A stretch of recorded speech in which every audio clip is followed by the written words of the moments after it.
So we didn't really do an example of like a non-homogeneous system of differential equations, so we could do one. The thing to realize is when you eliminate a variable, you've created a DE. It could be homogeneous, not homogeneous, could be linear, could be separable, could be any number of things, right? So you just attack it with whatever you need to at that moment, right? So for example, like number 13 in 4-9, it goes something like this. Putting it into operator format, I think it starts off the other way around.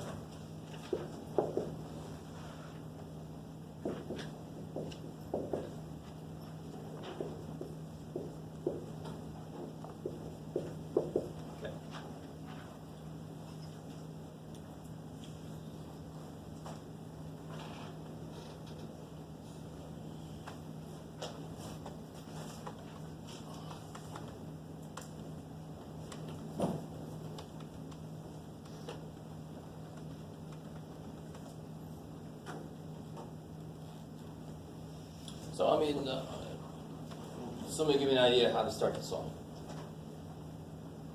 This one's not too bad, to be honest, but oh well, just the first one I kind of looked at.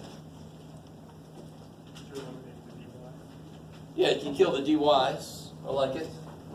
And one way to do that is to take this first one and kind of multiply by -1. You could also subtract this over and substitute. Substitution still works. Yeah. So, because if I know what dy is, I just replace dy with what it is. Right? You get the same place. So we multiply this one by negative, and then add them together. I'll get 5 minus 1 is 4. D minus 2d is negative d. 4 minus dx. Is that cool doing that like that? Yeah, is that right? Instead of dx and 5x and minus 2dx and combine, just combine like these kill each other, of course. We set them up to do that.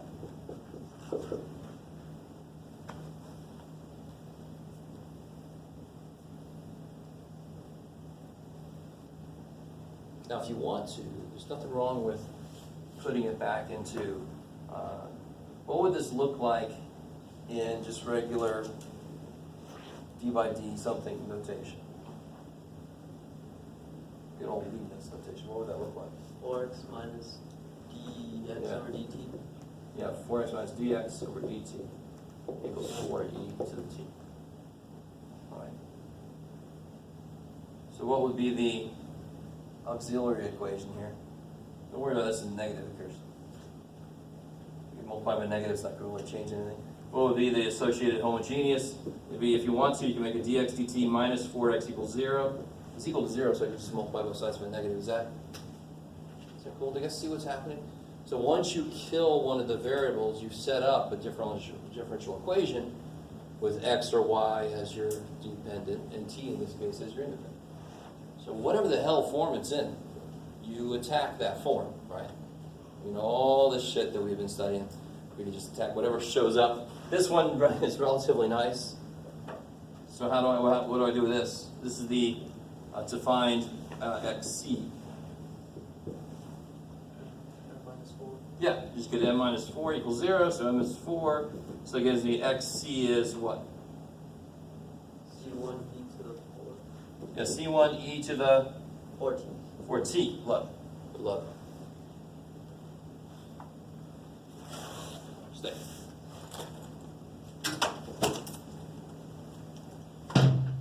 And then now I've got to tackle the xp, right? Just like always. Just like always. If I have a non-homogeneous, I first find the associated homogeneous answer, and then I find the particular solution, right? So this is c e to the 4t, thank God. So I don't have to do any of that multiply by t in this case bullshit. But if it was e to the t, I would have to assume a is 4t, I mean not 4, but at e to the t. So that you don't have that repetitive, that the thing that makes it 0, that's not going to be the answer, right? Couldn't be. You guys, does that sound familiar? Anything that shows up here, if it's trying to show up over there for the particular, you got to multiply by as many x's then or t's now as you need. Well, thankfully, that doesn't happen. Just to let you know, it can totally happen. So I assume that x is equal to A e to the t. a e to the t. And of course, then that dx dt is, amazingly enough, A e to the t. a e to the t. All right. But I mean, I ended up choosing kind of a simple one, but it's still the same idea. It's you still attack it like you always would, right? You find the c, you find the p, no worries. Plug this in, 4a minus a equals 4. Is that cool? Killing the e to the t's. So incredibly enough, you get a is 4/3. So then you get x equals c1 e to the 4t plus 4/3 e to the t. So that's x. Now how could I find y? In this case, I can do it relatively simply. Not always. There's at least a couple problems where you are going to want to kill the other letter. But in this case, I could do it relatively simply because I know what x is. I can figure out what y is by just plugging x in, subtracting, and then taking an interval. You guys see that? So, and you can do either equation if you want to, right? So take a minute, try to do that. Plug this x into either equation you want to, and see if you can't solve for y. It's a bunch of e's running around, so the intervals aren't going to be horrible.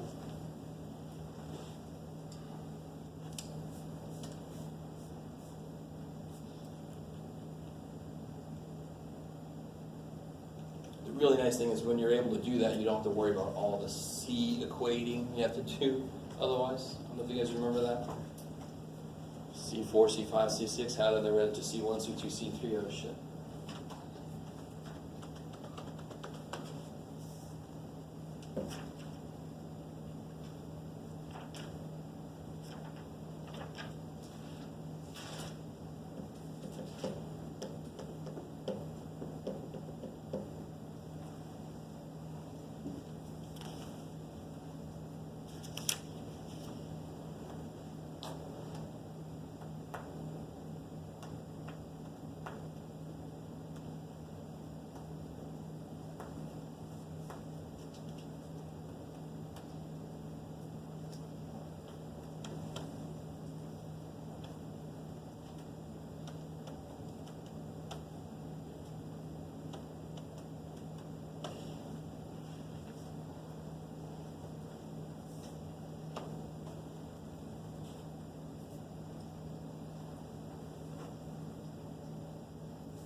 I mean, I would probably do this one.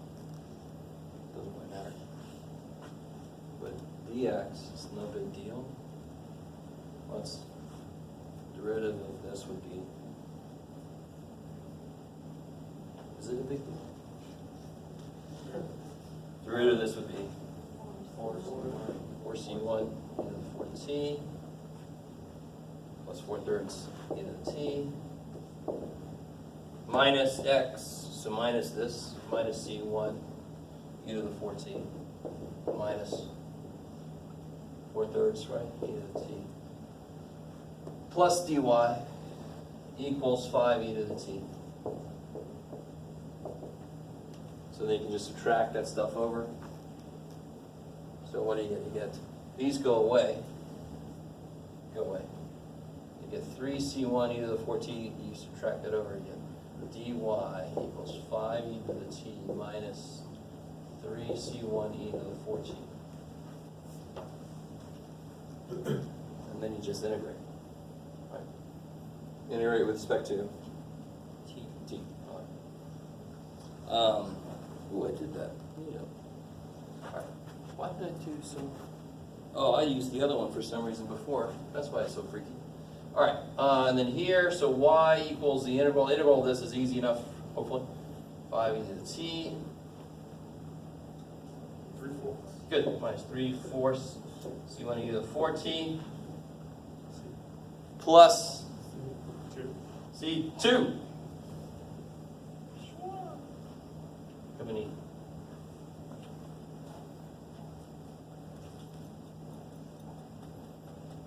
Craziness.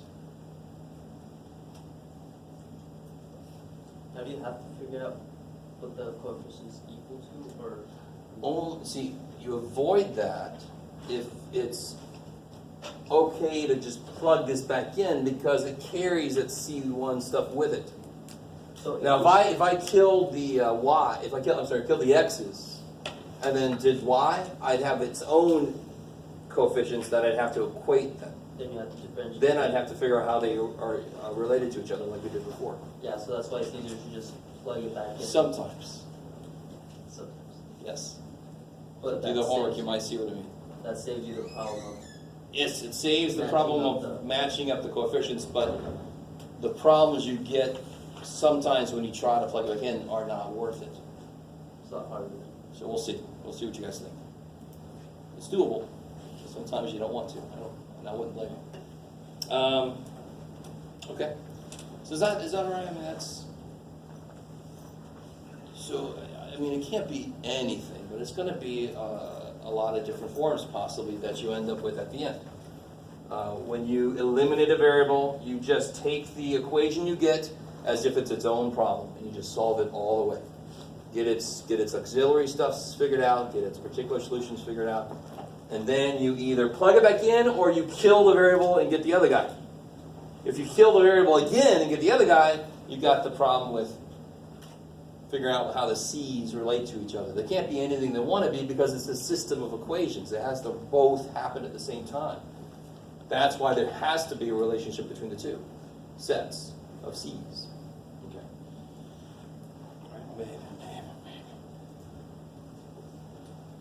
Yes. So in that, it'd be very critical that you keep your C's like C numbered, right? Like, Yeah. I mean, always numbered, but like if the C1 instead of Yeah. C, you can relay it back to each other. Yes.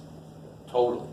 And it's nice if you are able to plug it back in and it works out relatively nicely that way. You just carry it with it and it's all going to just fall into place. It's nice. I mean, if we wanted to take the time, and I really don't, so if you want to, I don't care. I'm going to do it. But we could kill the x's, kill the x's, figure out the y stuff. But trying to kill the x's would not be very pretty. Can you guys see that? Well, we could, and then we would get this form, but then we'd have to figure out, there would be like a C, in this case there would be like a C2 and a C3, and have to figure out how they relate. And if they do, now obviously that C2 is kind of like its own thing. That's not, it could be anything it wants to be because it's not represented here. Maybe, yes?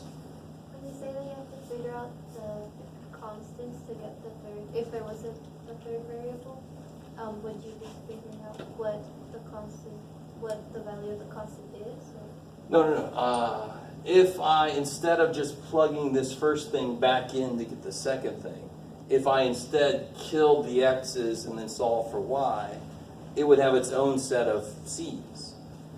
But it's not allowed, it can't have its own set of c's. They have to be related somehow because these two have to work at the same time.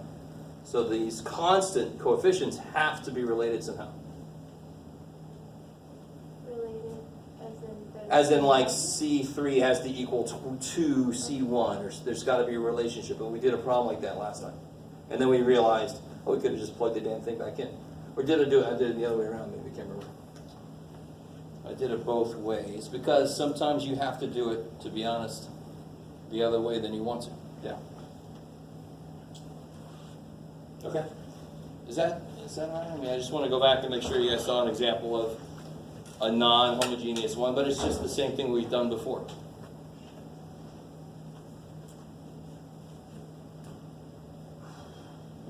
Okay, all right. Getting back into our favorite stuff, the World Series stuff. I want to talk a little bit about 6-2 do an example with you, and then I've got a little handout that's going to summarize a few things I'm about to say, and some problems for you to try. So 6.1 was really mostly review about power series, and then they introduced the semi-new idea about combining different power series. You have to equate their indices, you have to make like terms on the inside. We talked a little bit about that. We're going to do a little bit of that today, again, in the context of solving a DE. Right? Let's see, what else is in 6.1? I forget. Was that about it? 6.1 was actually relatively lean, unless you somehow didn't take 280 or something, then it would be like, whoa, that's a month's worth of stuff right there. It's really important to know, like page 234, you don't have to memorize these, dear God, right? But just to know what they sort of look like. I mean, it's, yeah. I did show you that e to the I theta thing, right? E to the I x thing. Okay, good. Okay. So, let's see. Yeah, let's start there.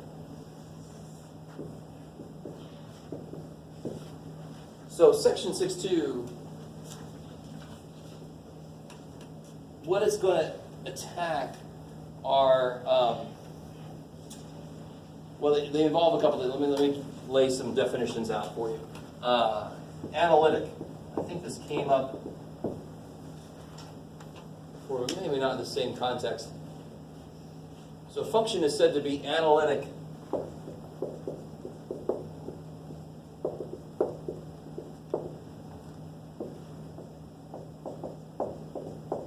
at a point x naught if it can be expressed as a power series.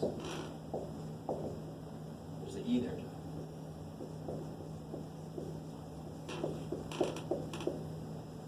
Centered at x naught. Centered with either positive or infinite radius of convergence. So for example, cosine x is analytic at every point.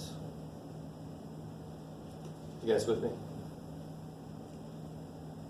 So the word analytic at a point, that phrase means that you can express the function as a power series at that point or around that point.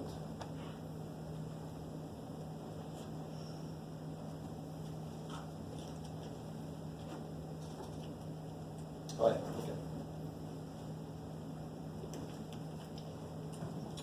okay. Something else we need to know. This has to do with the type of DE we're going to be able to solve in this section. Ordinary point. Again, I like that so far. Right. So an ordinary point is, let me see, we've seen this kind of thing before. Oh, yeah. So now I've got this idea of analytic down. An ordinary point is, if I have something in this form,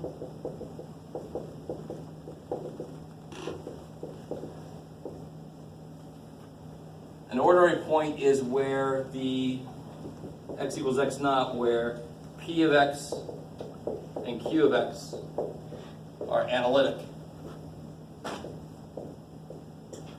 at x equal x naught.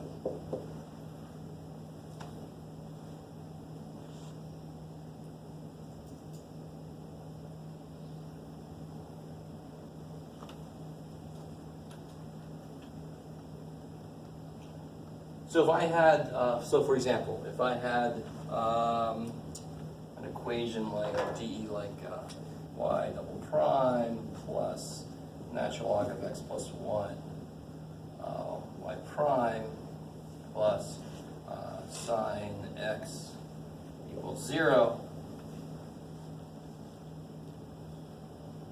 and I don't want my x naught to be 0, I want to build something around 0.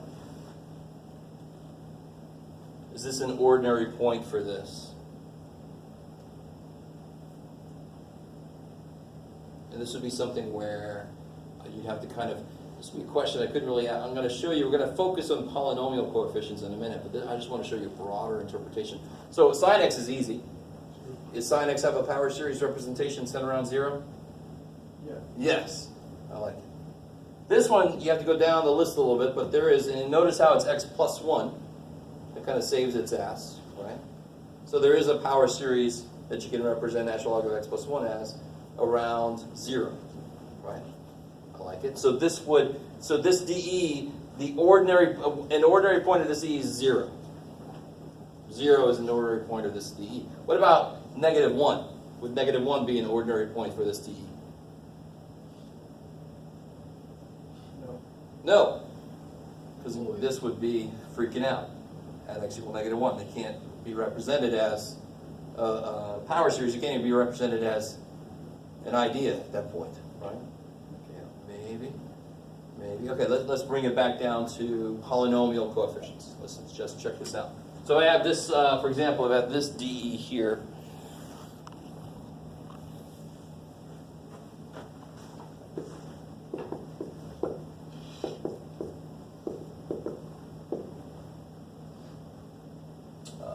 Doesn't matter.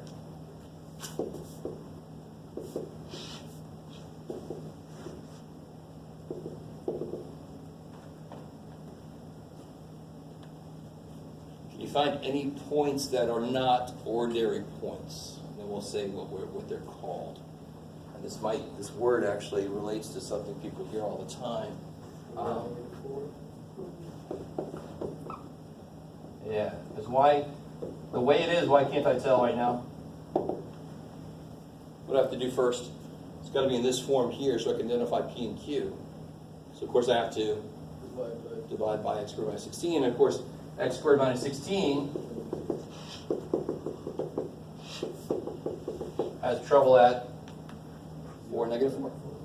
Yeah, so any polynomial is automatically already a Taylor series where an infinite number of coefficients are 0. Does what I just said make sense?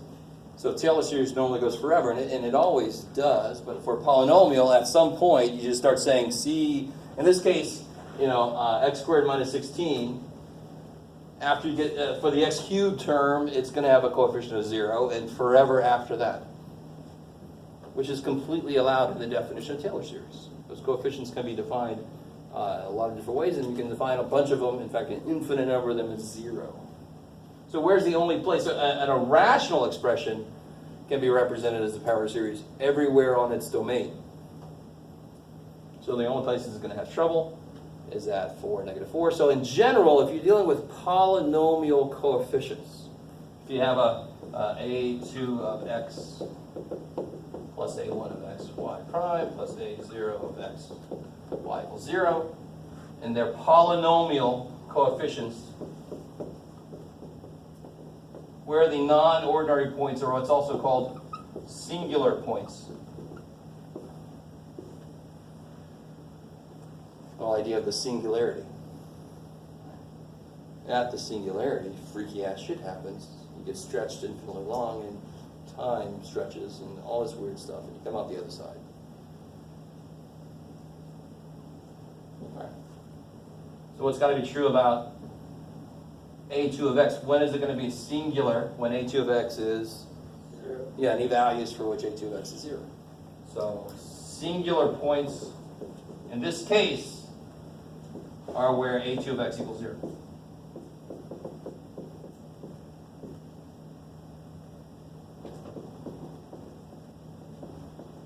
Bam. So that's, again, we keep doing this, and we keep doing this out of necessity to just kind of make it a little worse and a little worse. Because I was talking to somebody earlier about this. We've had so many restrictions on the DEs we've looked at so far, because the minute you start lifting those restrictions, you get these unbounded infinite power series solutions that don't mean much to us, but they happen a lot out in the wild, right? Now, they also don't happen. I mean, they happen, and then sometimes you get a nice answer. Sometimes, I mean, about the same amount. But In the wild, you would get this infinite power series solution to some dE that you set up just because you have a flow of gas going through something and whatever, some differential equation you set up for some situation. And within your error tolerance, you'll go out so many terms of the power series until it's within your error tolerance. That's what really happens. So for any engineers out there, that should sound very familiar. Within your error tolerance, do a good job, all right? Okay, maybe. Oh, good, let's do this. So stuff like, let's see.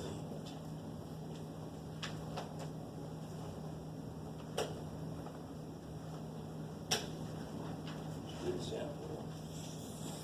What about this here?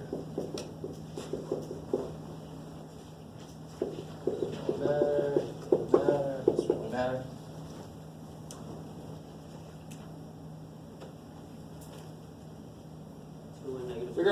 Figure out what P of X is, what Q of X is, and then tell me the singular points.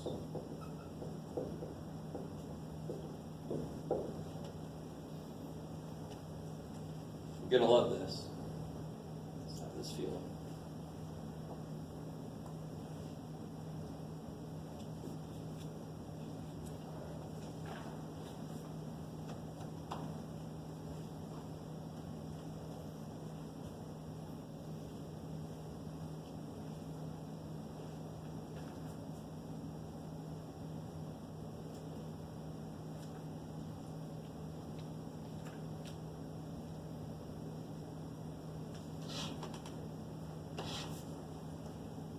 So what's P of X?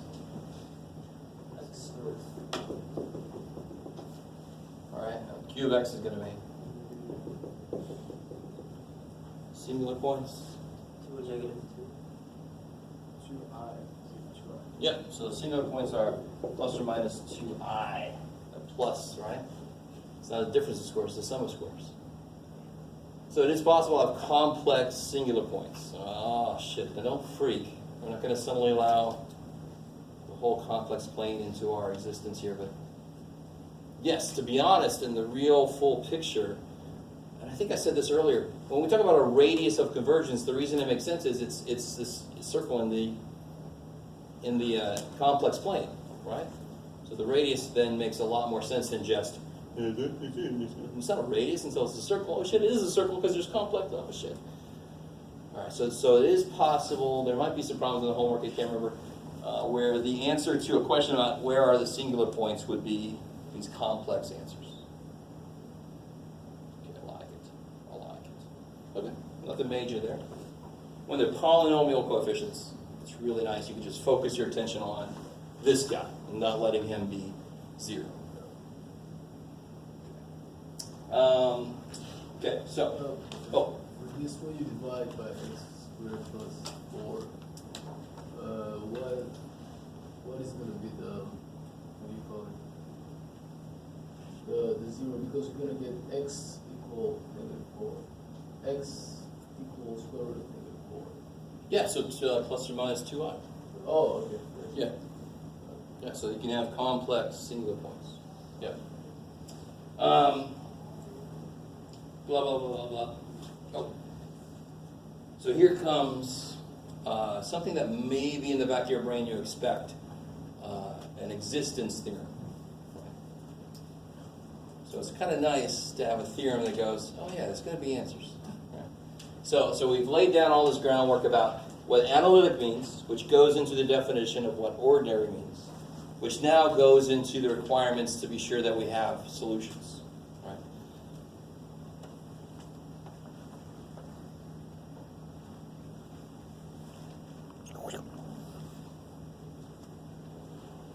So this is theorem 621.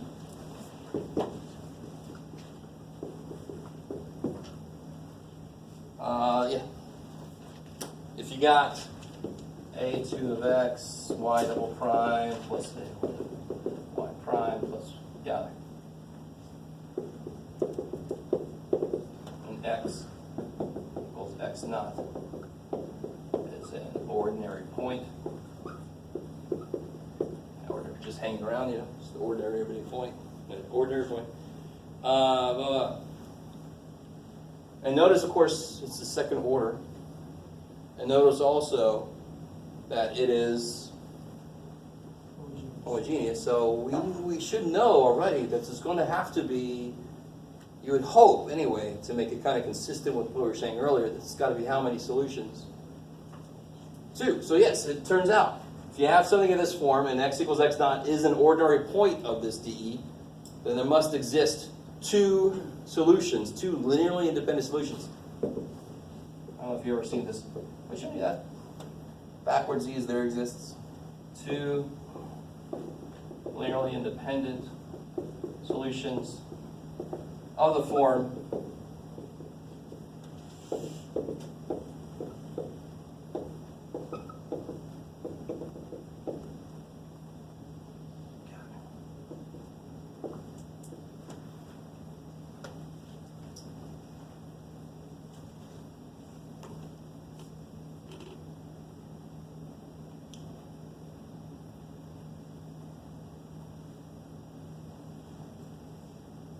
skip this second part. I don't want to get right into. Let's try a problem out.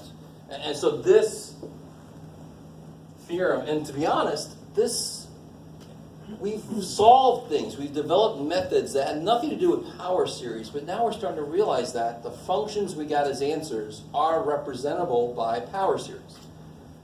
Now, I'm not going to make you suddenly go back and use power series on things we know, but I want to at least do a couple where we know the answer already. We can get the answer easily, some other method. I'm not saying we're suddenly going to start doing it, because there's a lot of shit that you can't do any other way except this. Assume the answer is this. Plug it in, see what happens.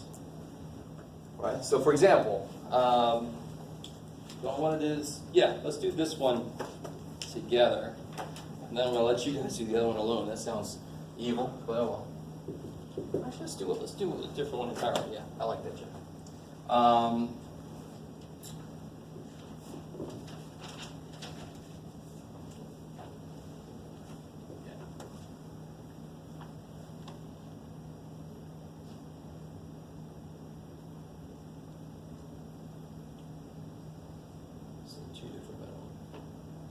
You should know what the answers are already.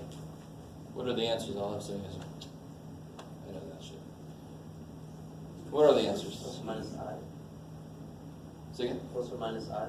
Well, that's not the answers. That's halfway through the process. Oh, you want Sine and cosine of x, right? I like it. Because that's the function when you take the second derivative. At that point, it's itself, but the opposite sign. Either one you start with. Cool. So that we could have talked about on day one. And I think we did talk about something like that on day one. But let's do it that way. And what better come out of this process is the power series for sine and for cosine. Or else this whole thing is shit. Right? I love it. So that's y. Go ahead and try to figure out what y prime, y double prime are. We've done this part before. Now, let's do this also. Yeah, let's do this about 0. So it's going to be, in fact, most of the ones they do in section 6.2 are going to be about x not equals 0. So do you see how that makes this a little bit just a 0 here? So it's really just some cn x to the n dash dash.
don't know if you were not here the other day. You're lucky. This isn't too freaky. Fully, right? What's y prime going to be?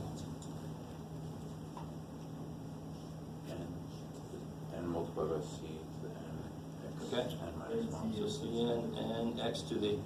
N minus 1. That's the good old rule, right? It's just written in the rule form. What changes over here though a little bit? N equals 1. Yeah. Just because n equals 0 gives you 0. N equals 0 also gives you, this thing that doesn't matter because it gives you 0. What's y double prime? And you could probably expect what's going to happen there. N equals 2 Cn n times n minus 1 x to the n minus 2. I like it. So now you just got to throw it in, plug and chug. Oh shit. And this is that try to make things to the point where we can put it together process was that we went over last time. It seems like a really long time ago now. So let's see what we get. Plugging this in, we get sum n equals 2 to infinity. Cn n minus 1 x to the n minus 2 plus this.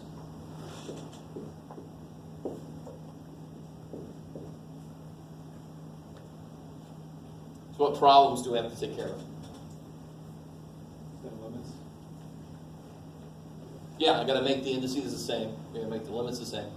Let's do that first. And again, I kind of disagree with, but if you like doing the K thing, whatever, have fun with that shit. You don't need it. Sorry. Because it's kind of silly, to be honest. Anyway. I can just shift in on its own axis. Who cares? When I put a 2 in, what do I get here? I get C2, right? And I get, who cares? And I get x to the 0, right? So can't I make this start at 0 and just make sure everything happens like I'm supposed to get a C2 here as the first term. So this better be C sub n plus 2. So think about it this way. If you take n down by 2, you better increase 2 in there so it overcomes what you did. So then that becomes n plus 2. That becomes n plus 1. And that becomes n. See, now we've got the like terms happening. We got kind of lucky on that one. This was almost too nice, to be honest. Because normally what you have to do second is to make these the same. Who remembers how we did that? Like if that was a, well, to be honest, well, sometimes to make this so this happen, we have to pull some terms off, the first few terms. And that would normally be to make, like I can pull the first few terms off here to make it match up with this one if these are already like terms. Do you see what I'm saying? Huh? You'd add them onto the end. Yeah, you just check them off and so put them separate. So right now it's an infinite sum, so I just take the first element plus however many elements I'd have to take out to make things match up. We got kind of lucky here that doing that one thing made everything match up. Right? Is everybody still with me? It's always nice when the examples are so much nicer than what you're going to see, but we did some last time too that weren't quite so nice if you were here. So now, look what I can write here. And this equals 0. I keep forgetting to write that equals 0, right? So I get, let's write this a little bit better. Sum n equals 0 to infinity. Let's see. C n plus 2, n plus 2, n plus 1, plus Cn x to the n equals 0.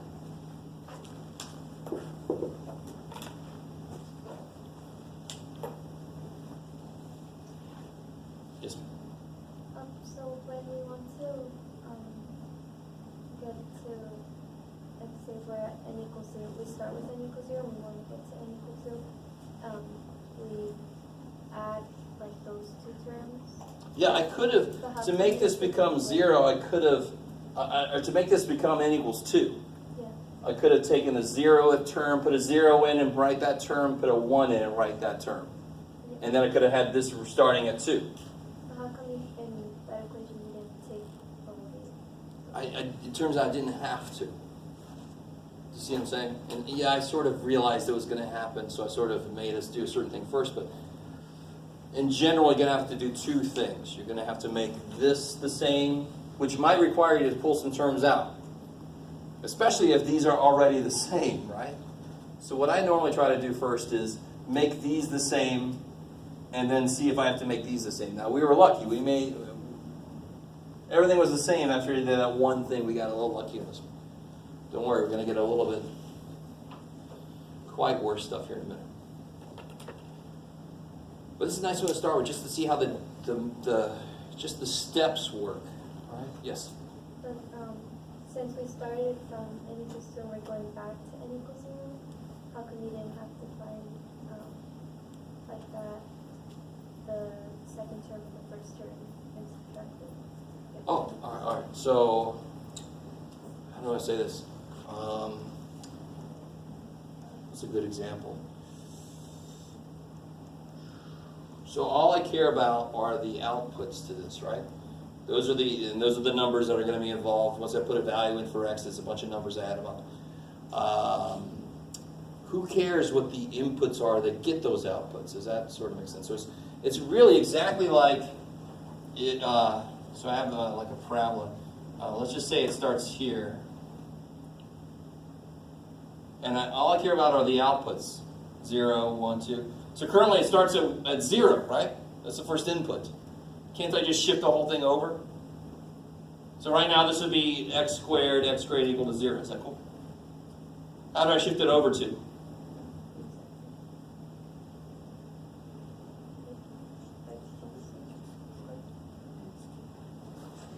X minus 2 squared, yeah, right? I like it. So we really are just employing a shift. I actually wanted to shift it back, therefore all these went in plus 2. So it's sort of like I just did the opposite of what I did here. I started here and I shifted it back. Does that make sense? I don't care for what input value the output occurs.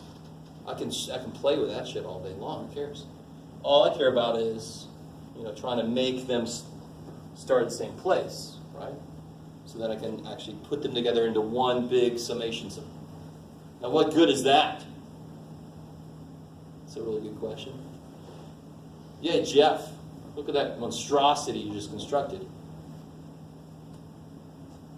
But I want this to be true no matter what x itself is. We're constructing it around 0, but I want it to be true for other values of x. So what's the only way I can have this equal 0? For any value of x that I want. That's within, within my interval of convergence or whatever, but still. Bless you. No. This whole thing has to be 0. I love it. So then we get Cn plus 2 times n plus 2 plus Cn equals 0. Or I get Cn plus 2 equals negative Cn over n plus 2, n plus 1.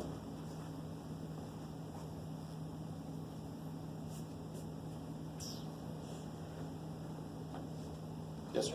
So you're saying as long as the thing you sum up adds to 0, whatever x you have will always be 0, multiplying it by 0? So it's exactly like solving,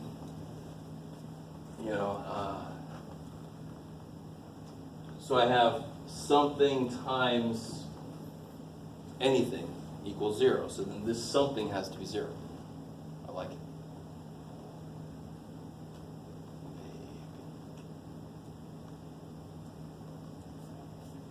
So it's just like if I had,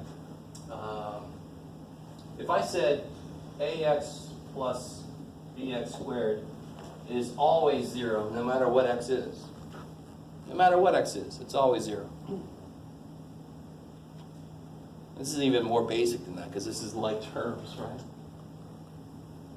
this is always 0 no matter what x is, then a and b have to both be 0. Now this is even more basic than that. If I have ax plus bx is always 0 no matter what x is, then a plus b better be 0. So here I've got a plus b times x. It's got to always be 0, so then a plus b better freaking be 0.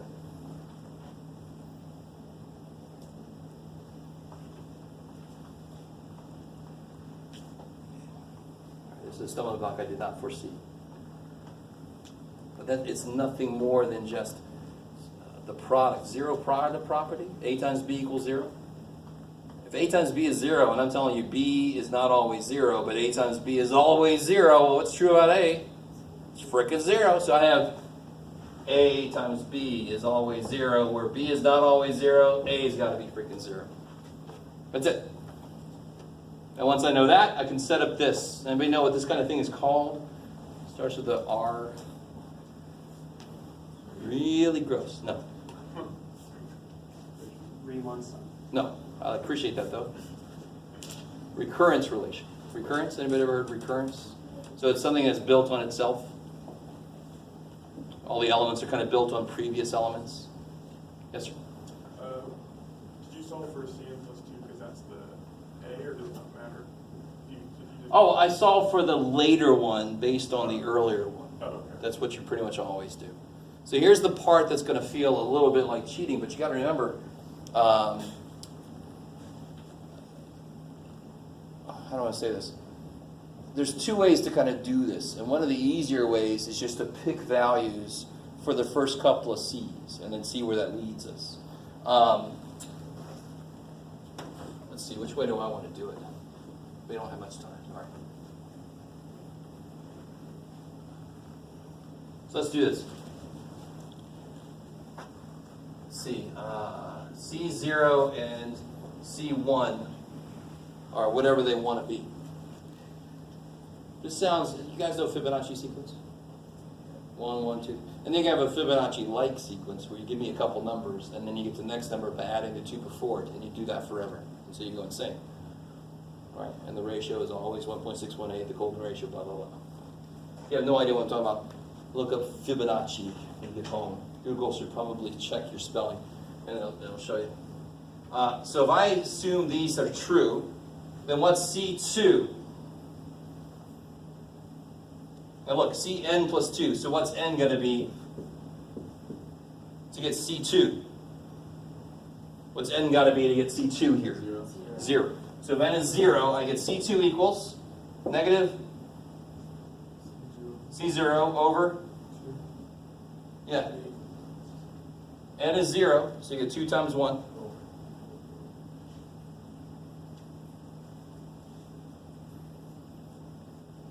1 or 2. 2 times 1 is 2. Good. So 2. I like that. Join the game. So if n equals 1, I'm going to get C3. So what do I get for n equals 1? I get, yeah, if n is 1, I get 3 times 2, 6. Let's write it like this. Let's see. This is 2 times 1. This is 3 times 2.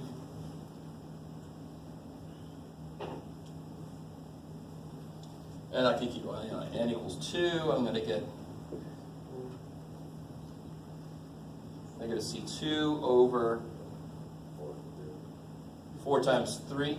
But what's C2?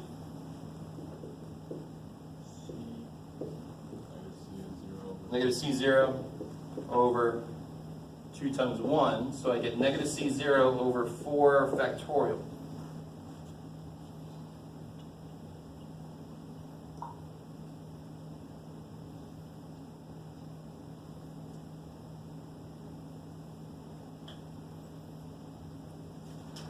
So you guys start to see it. So I get C0, C1, C0, C1, C0, C1. So I can kind of collect all my C0 terms, and that would be my Y1 with a C0 in front. Collect together all my C1 terms, that would be my Y2 with a C1 in front. That would be my YC. Because I could instead pick values for these and then actually get Y1 and Y2 that way, and then just put a C in front. Does not really matter. All right, let's see. If I keep on going, let's do one more. N equals 3, just to make sure you guys understand what just happened. That would be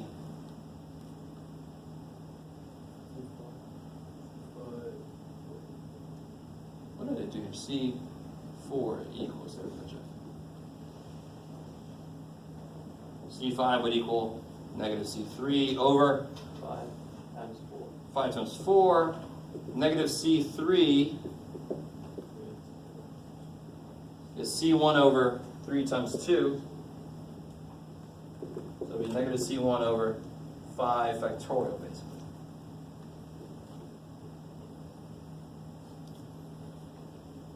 So forth and so on.